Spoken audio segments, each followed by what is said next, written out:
வணக்கம். இரவு நேர பிரதான செய்திகளின் ஊடாக நர்மதா சிறையில் முதலில் தலைப்புச் செய்திகள். எரிவாயு விலை திருத்தம் தொடர்பில் வெளியான அறிவிப்பு. விவசாயிகளுக்கான உர விநியோகம் அரசு தரப்பு வெளியிட்ட அறிவிப்பு. ஈரானை வழிநடத்திய இராணுவ தளபதிகள் பலர் பலி இன்றும் அதிரடி அறிவிப்பு. இனி விரிவான செய்திகள்.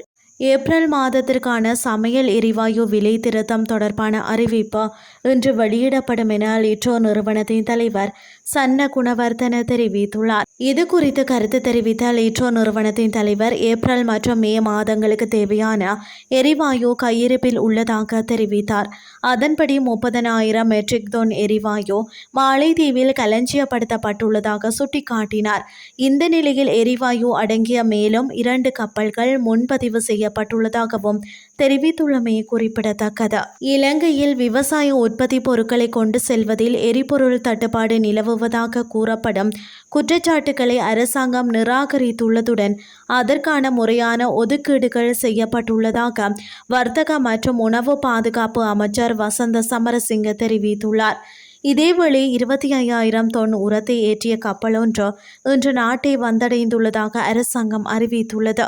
குறித்த விடயத்தை விவசாய பிரதி அமைச்சர் நாமல் கருணாரத்ன தெரிவித்துள்ளார்.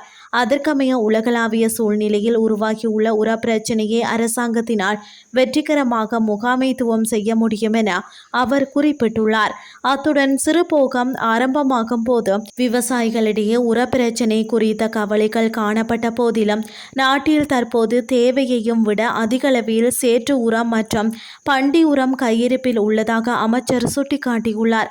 நெற்செய்கைக்கு தேவையான யூரியா உரம் தொடர்பில் சிக்கல் காணப்பட்டாலும் நாட்டில் தற்போது 1,00,000 தொன் யூரியா கையிருப்பு உள்ளதாகவும் அவர் தெரிவித்துள்ளார்.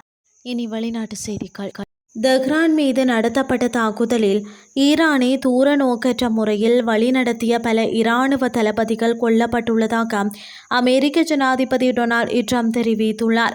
டொனால்ட் ட்ரம்ப் தனது சமூக வலைதள பக்கத்தில் பதிவிட்டுள்ள குறிப்பொன்றிலேயே இதனை குறிப்பிட்டுள்ளார்.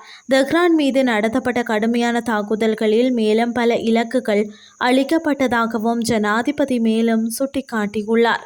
அந்த பதிவில் இரவில் ஒரு நகரத்தின் வானுயர கட்டிடங்களை ஒளிர செய்யும் வெடிப்புகளை காட்டும் ஒரு காணொளி இடம்பெற்றிருந்தது. ஆனால் அந்த இராணுவ நடவடிக்கைகள் எப்போது நடந்தது என்று அது குறிப்பிடவில்லை.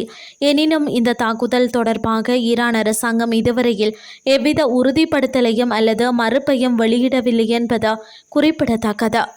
இத்துடன் செய்திகள் யாவும் நிறைவடைகின்றது. அடுத்து காலை 8:30 எதிர்பாருங்கள். நன்றி.